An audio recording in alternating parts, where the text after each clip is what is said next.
Today we will be diving deep into the oceans all around the world.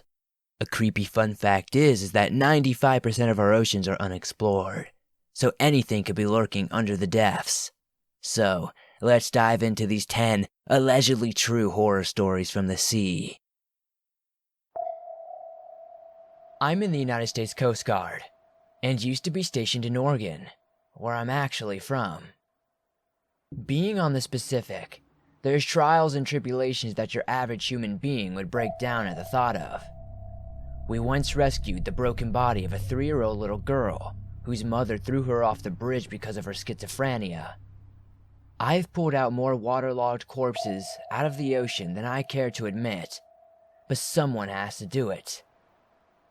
The city where I was stationed is steeped in local legend from ghostly figures standing on the massive bridge, peering over the side like they're debating whether or not their ethereal body should take the plunge. Spoiler alert, if you're dead, then you jumped. Spirits on the boardwalk and hitchhiking specters are also pretty standard town lore. However, I have my own brush with the final calls for help from someone beyond the grave. Back in 2013, when I had first joined the Coast Guard, we got a mayday call from a sailing vessel that was making its way from San Diego to Seattle. This was in November.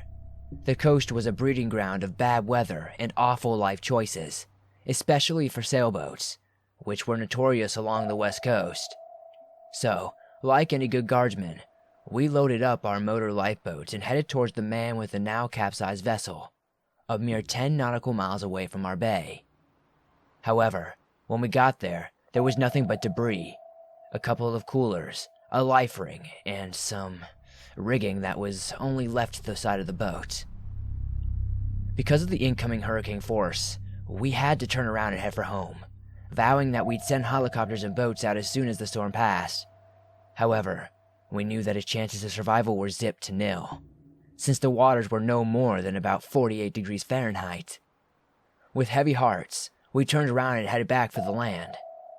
There's always that what-if question in your head that makes you wonder, but at the end of the day, you don't know you can't go back in time. So, later that same evening, I'm sitting in our communications center, monitoring the Marine Band radios, talking with my boss and best friend. Suddenly, a voice comes over the radio, and to this day, typing it out or even thinking about it gives me chills. Help! Mayday! I don't know where I am! The voice was so quiet, and it sounded like it was coming from the bottom of a well. It didn't help that the storm was probably interfering with the radio. I picked back up, asking the vessel what its position and nature of distress was. There was never any response. My boss came into the room and replayed the message. Now, on our electronic chart, we can pull up the caller's position, and that's what he did. I watched his eyes grow wide with horror as he pointed at the chart. There was the sailboat's last known position before he had went down to the rest of the bottom of the ocean floor. I can say with certainty that this was the man's final cry for mercy before the Great Pacific swallowed him whole for the last time. We searched for this man for 72 hours with lifeboats, helicopters, and local police and fire departments, and never found any sign of this man. I've been in the service for 5 years, and this is still the scariest thing I've ever had to deal with in my life.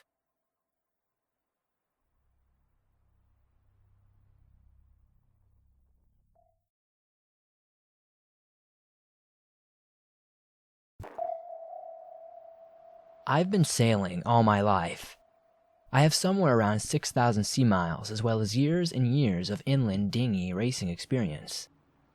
The sea just does strange things sometimes. Wind against tide and underwater obstacles causing weird currents, and they create unnatural waves, and it starts to feel like the sea is just throwing water at you at random. The fog at sea at night really fucks up your senses too. Everything is quiet, and you can't see anything but the boat immediately around you. You keep looking for lights on other ships and listening for foghorns or the sound of engines in the distance, and your brain starts playing all manner of tricks on you. In a busy shipping lane, it's a serious business, and in a very real way, it could be life or death if you miss a ship that hits you and sinks you. You start to see lights everywhere around you. You start hearing engines creeping up on you. You stop your boat and cut the engine to see if we're hearing anything real, and you enter an even stranger world of sensory deprivation. It's eerie as hell. I just remembered a full solar eclipse we encountered as well. We saw one in the middle of the English Channel, and it was the strangest thing. There was a thin cloud, but the sun was visible through it. We were within the total eclipse zone, and we could see the shadow coming from miles away. It looked like the biggest, most angry storm I've ever seen. Generally, the darker clouds, the more it's going to hurt. This was darkness as dark could possibly get during day. I talked to my dad about it afterwards, and we both felt a real uneasiness, getting worse and worse as the nearer it got. Our bodies and subconscious were readying us for dealing with whatever really shitty, dangerous situation this was going to be. It was just like how people sometimes describe sending a ghost. A cold, chill, and a feeling really on edge. It really was like a ghost storm. A lot of sailing becomes instinctual after a while, and you get a feeling about what's coming from watching the clouds and waves off the horizon. The eclipse gave off every sign of an absolute nastiness, but passed without any real-world effect other than darkness. It was really, really creepy.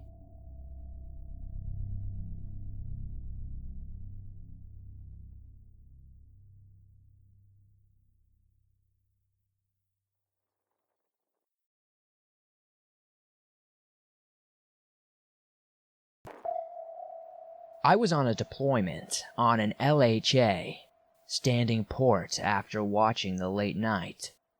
We were out patrolling near Somalia, and of course, everything was pitch black, and even after you got used to the darkness, it was still very dark and eerie. There was this access hatch that normally is bolted down against the bulkhead. It gave access to steam pipes or something. I really didn't have much of an idea. That night, I was sitting on the capstan, drinking a Rippet. The ship store ran out of Red Bull a long time back, so now we drink these really weird knockoffs. And I noticed that the hatch was off, and the hole just revealed inky blackness. I thought whatever, and continued sitting and sipping. Then something caught the corner of my eye in the hatch's direction. I dismissed it as a shadow. Maybe a boatswain's mate was walking the flight deck, checking for people sleeping on watch or something. I got up and started pacing around to give the impression I wasn't slacking and whatnot. I heard a tap and spun around and saw a shadow duck into the opened area of that hatch. It looked like a person's head ducking back into the area. Now, the hatch was probably only a little bigger than what you could stick your head and shoulders into. Naturally, I thought someone was messing with me and trying to scare me or something. So, I wandered over there, brought out my tiny LED flashlight, and took a peek in there. Nothing but haze-gray paint, shit, and some kind of plumbing. I brushed it off as lack of sleep, and just my eyes tricking me. But that hatch area stayed open the rest of the cruise, and I was always wary of it in the back of my mind that something was there, watching me as I was standing watch on the deck.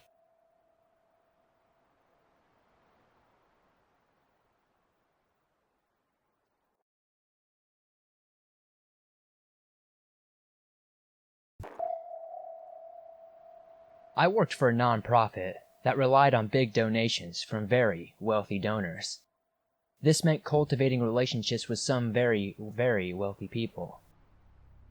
One of the donors I was tasked with shepherding, let's call him D, invited me out for a weekend, yachting off of or around near Catalina. I was excited. My partner gets seasick, so we never did boat trips, even though we lived near the coast. Our first night out was beautiful, and we're all lounging on the deck of this gorgeous yacht, talking about eerie ocean stuff. D mentions that he has this thin, inflatable roll-out panel that he tethers to the boat and lets float out in the water with about 100 inches or so of rope that people can use to sort of swim and as a platform. We get the idea that we should unfurl this thing and get into the darkness and experience the freakiness of it at night. I was equal parts frightened and curious, as was everyone else. So, a group of 4 of us did it while 2 people stayed in the boat. We get the thing out, slide it into the water, and check the rope, and push off. It's pretty instantly terrifying, and you can see the dim lights on the boat. But after about 40 feet, it seems really, really far away. But it was undeniably awesome. We were chatting quietly to ourselves, but mostly we were being quiet and just talking in the weird mix of fear and awe of being so close in the water in the middle of the night. We get to the point where the tether gets taut, and you can immediately feel the current tugging us away from the big boat. Which again, freaky, but we're confidently tied to the big boat. It's hard to see much of anything, other than a few lights of Catalina. We're on the ocean side, not the bay side, even though we're not far from shore. I lie back flat on the platform, and everyone else does the same. The water wasn't rough, but it was moving, so you get rocked in random directions. Splashes of water that lip over the edge, and everyone got wet. It was nice. When all of a sudden, the feeling of waves, kind of random and choppy, transitions to a very smooth swell, which makes us all gasp. We're rising, quickly, but smoothly. Everyone jolts upright. There's virtually no light from the moon, but it's enough for us to notice this gigantic fucking thing just under the surface from the water from us.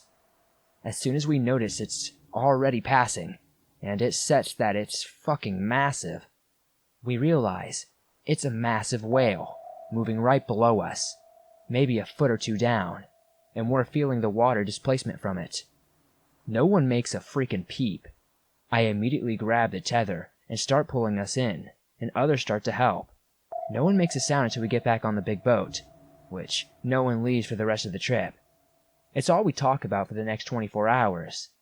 Needless to say, now I have a healthy fear of the ocean, especially at night. People are tiny and the ocean is big.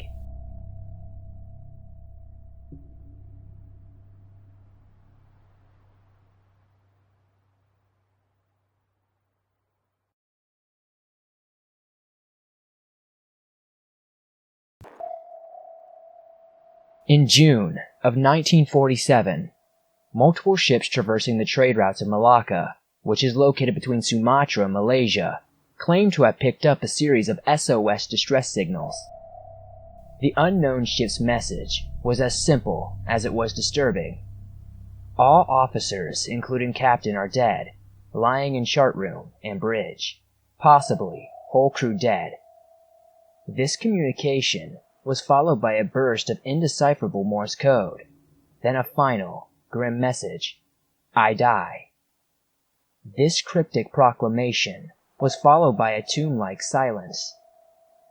The crews that received the message were able to triangulate the source of these broadcasts and deduce they were likely emanating from a Dutch freighter known as the SS Orang Medan. A merchant ship known as the Silver Star was the closest to the presumed location of the Orang Medan, 400 nautical miles southeast of the Marshall Islands. Within hours, the Silver Star caught sight of the Orang Medan, rising and falling in the choppy waters of the Malacca Strait. As the merchant craft neared the ill-omened vessel, the crew noticed that there was no sign of life on deck. The men on the Silver Star began to call out in motion to the Orang Medan. There was no response. The captain of the Silver Star assembled a boarding party. The brave men boarded the ship and made a grisly discovery. The deck of the vessel were littered with corpses of a Dutch crew, their eyes wide, their arms grasping at unseen assailants, their faces twisted into revolting visages of agony and horror. Even the ship's dog was dead, its once intimidating snarl frozen into a ghastly grimace. The boarding party found the captain's remains on the bridge, while his officers' cadavers were strewn about the wheelhouse and chart room. The communications officer was still at his post, as dead as the rest. his fingertips resting on the telegraph. All of the corpses, according to reports, bore the same terrified, wide-eyed expression as the crews on deck. The temperature outside was 110 Fahrenheit, but the search party reported feeling a cold chill in the air. The captain of the Silver Star decided that they would tether themselves to the Orang Medan and tow it back to port. But as soon as the crew attached the tow line, the Dutch ship noticed ominous billows of smoke pouring up from the number 4 hold. The boarding party scarcely had a chance to cut the tow line and made it back to the Silver Star before the Orang Medan exploded with such tremendous force that it lifted itself out of the water and swiftly sank. The crew watched the Dutch vessel disappear beneath the briny depths. So what exactly happened? Theories have ranged from pirates to the paranormal. The most widely believed claim is that the seawater could have entered the ship's hold, reacting to the perilous cargo to release poisonous gases, which then caused the crew to suffocate. At this point, the onrushing saltwater might have reacted to the nitroglycerin, creating an explosive effect that was said to cause the ship's ultimate demise. The fact that there are no registration records for the Orang Medan remains a troublesome detail. There have been many claims that records have been eradicated by a savvy group of governmental conspirators due to the nature of the ship's mission. Nobody knows what happened to the SS Orang Medan, except for the crew who now rest at the bottom of the ocean.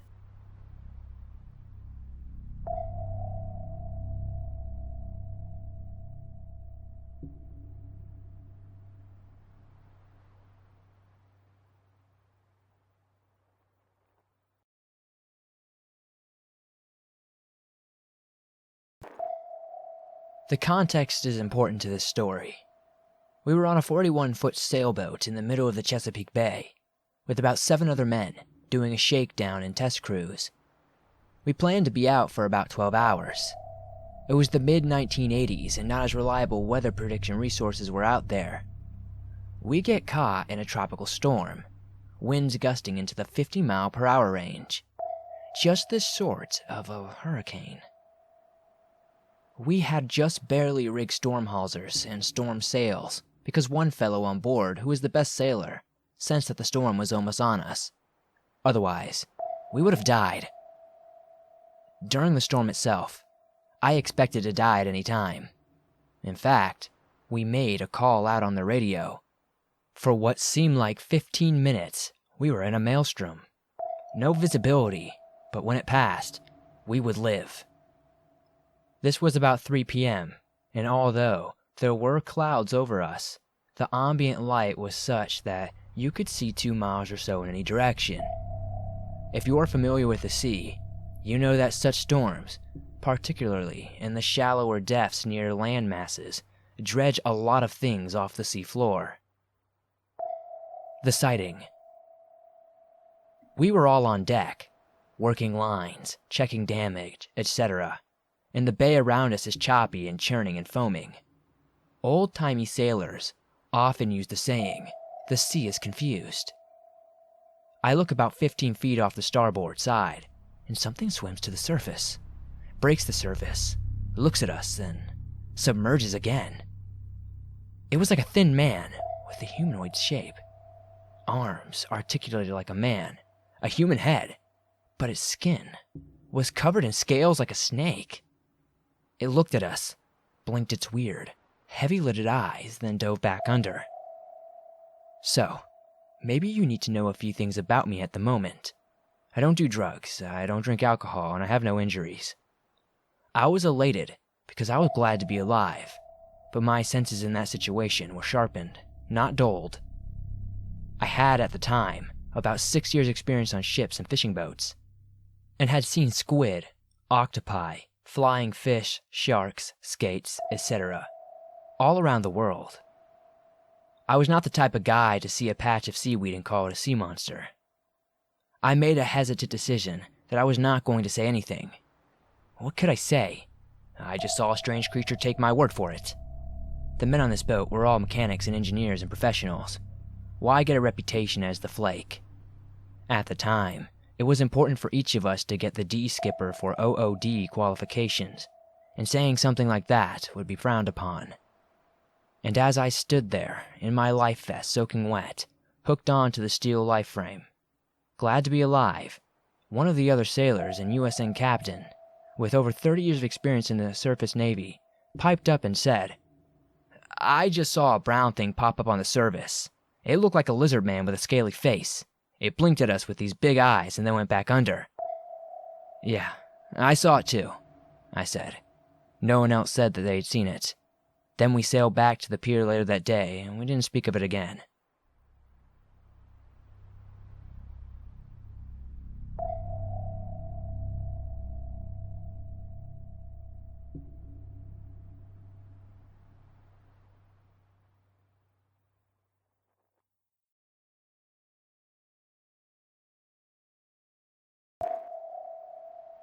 I'm a geologist, working at Death Valley National Park in Nevada. Over the last few months, we've been studying the geological formation dubbed Devil's Hole. Anyway, I've always found this place somewhat disconcerting. We have a vague idea of how it came to be and what makes it do what it does, but there's something else. Something off. The other day, we sent a little submarine drone into the water to see if we could map out the labyrinth cave system we know is there. But it has been completely inaccessible for decades. Also, we wanted to find out how deep it goes. The fact that an earthquake in China also could cause the water to rise so substantially at this spot in Nevada makes us think the water goes way deeper than preliminary estimates. The sub started to map the first 50 feet. It was tough to get a great signal. The mineral content of the water was really inhospitable to the system we use and how they communicate with one another. Not to mention the superheated water near the geothermal vents once you get more down. That could be enough to disable the drone entirely. At around 75 feet, the signal got really touchy. We'd have a few minutes of decent communication, but then it would cut out completely and leave us wondering if the sub had crashed or had been damaged beyond recovery. During the windows when we would have time to move the drone, we explored from cave to cave and went deeper and deeper. The water was well above boiling as the pressure increased, so did the temperature. The sub was rated up for 400 degrees for a short period of time, and the pockets of water were getting close to that maximum. We got to a relatively cool spot around 225 Fahrenheit, and we were told to stand by. Greg, the guy who was operating the optical equipment on the drone, kept insisting that he was seeing flashes of light way below our position. I kept insisting that the equipment was malfunctioning and causing the flashes, but Greg wouldn't shut up about another sensor registering bursts of heat at the same time of the flashes. We argued for a little while and the drone stayed in place. The water level in the hole started to rise. This wasn't unexpected. A surprisingly little amount of seismic activity anywhere in the world was enough to move the water over here. We kept bickering and didn't notice more flashes on the screen until much later, when we analyzed the video. What finally knocked us out of our retrospective tantrums, though, was the way the water started to change color. It went from its normal shade of dull red, and Greg glanced at the screen and noticed the depth of the water in the cave chamber, originally at 36 feet, had changed to 353,000 feet. We knew there had to be an error. More flashes showed up on the screen as the water frothed and frothed and burbled on the surface. Then the feed went dead and stayed dead. Greg and I analyzed the video overnight. Everything we seen was there and was just as confusing. But then Greg saw a tiny spike in the audio track, right when the depth of the cave appeared to drop straight down. He ran it through a few filters to amplify the signal and clean it up. Then he played it back. We listened to it about 20 times in a row, despite hearing it perfectly the first time. Corresponding with the massive increase in depth and last word of the message, there was one more flash in the final video frame before the drone was lost. After Greg cleaned it up, we saw that it was a single, glowing red light.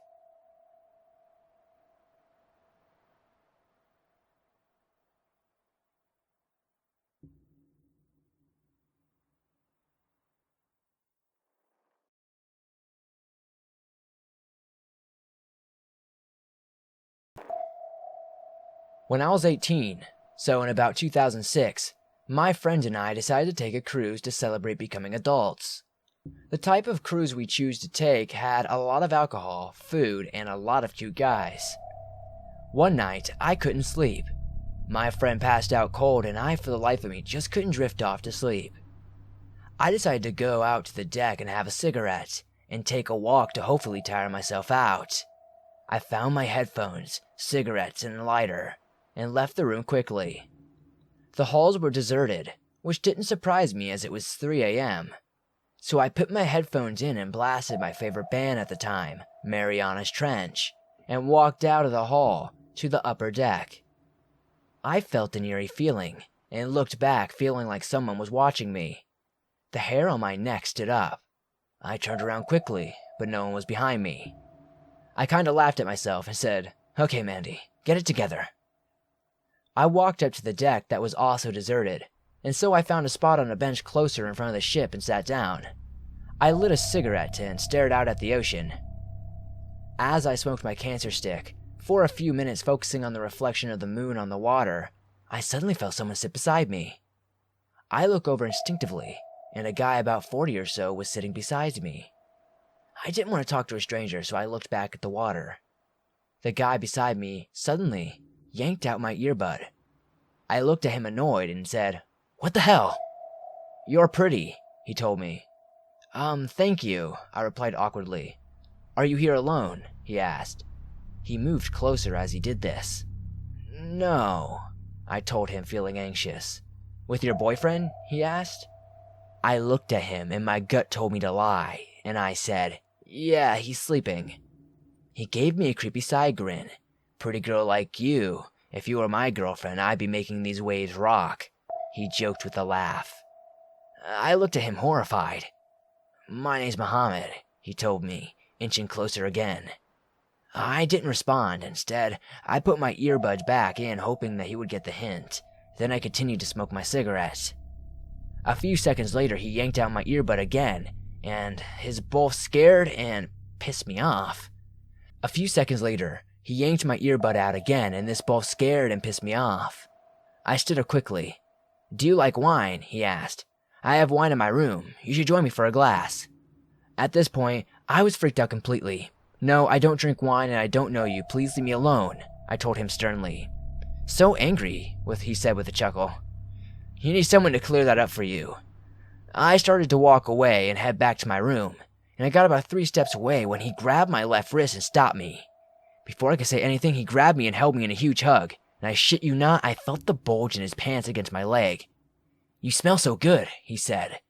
I pulled away violently while screaming, "Get the fuck away from me!" I was able to get far enough away from him that I could run quickly inside. A security guard must have heard me scream because as I reached the door to get back inside, he let me in and stopped. I was crying from fear and he asked me if I was okay. I managed to choke out what had happened and he told me to stay inside as he rushed outside to deal with John. A few minutes later, he came back inside and told me there was no man on the deck, and that he may have gone back to his room. He had me fill out a report and give a detailed description of my attacker, and then he escorted me back to the room. The next morning, I told my friend about what happened, and she made me agree not to go out on deck alone anymore. She didn't have to tell me twice. The rest of the cruise, I was on edge, but I didn't see John again. The weird thing is that there was no Muhammad listed on the ship, and no man watching his description was ever found, according to the security guard who took my report. A few coworkers tried to find this man, as they didn't want him harassing any other woman. This scares me because I know how it happened, and I know he smelled and how greasy he seemed.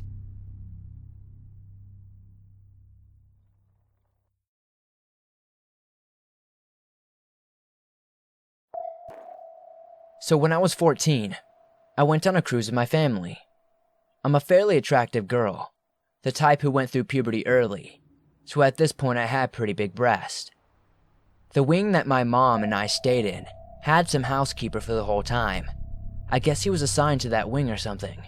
So when I'd see him, he was super friendly, but just had this kind of off feeling about him.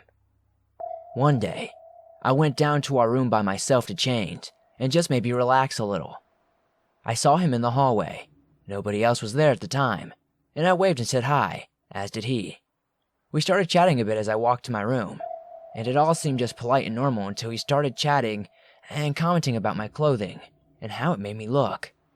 He then asked if someone was waiting for me back on the main deck, and me being a stupid 14-year-old said no. Nobody was waiting for me. Obviously, as soon as that came out of my mouth, I was like, oh my god, why did I say that? Like I mentioned earlier, my breasts are pretty noticeable at this point. So, when I said I didn't have anyone waiting for me, his eyes went straight to my chest, very blatantly. He then looked back up at me. At this point, I was really freaking out, and said, hey, I want to show you something. He then proceeded to grab my hand and start pulling me towards down the hall. I quickly blurted out that I'm actually thought that my dad was waiting for me upstairs. I yanked my hand away and flat out sprinted to the other direction. I didn't tell my parents until years later because it just shook me up, but luckily, I didn't see the man for the rest of the cruise.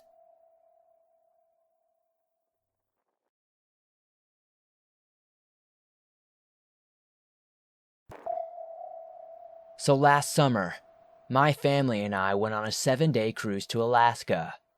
It was really fun. I met some cool people and some not so cool people. To make things clear, I am an 18-year-old female, and I was 17 at the time.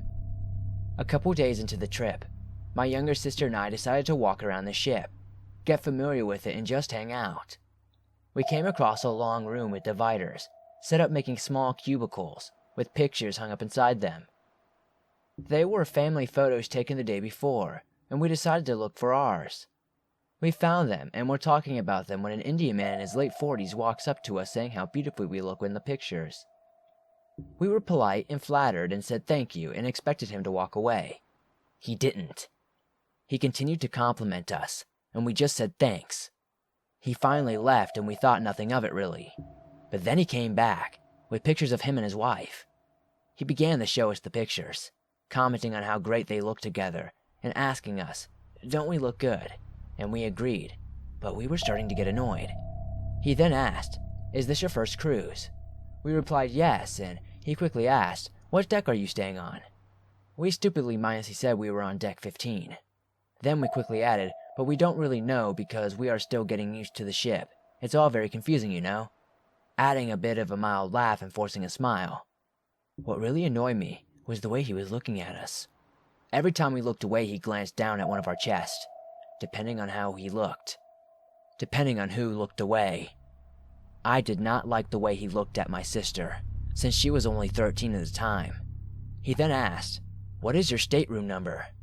That's when I lost it and said, we have to go. I grabbed my sister's hand and walked away quickly, but he started to follow. I got very scared but gave up and he stopped following us. We ran out there so fast and found our parents and told them everything. We saw him a few other times but he never engaged. We still avoided him a lot though. It was freaking creepy. Basically, we could have been raped that day or worse.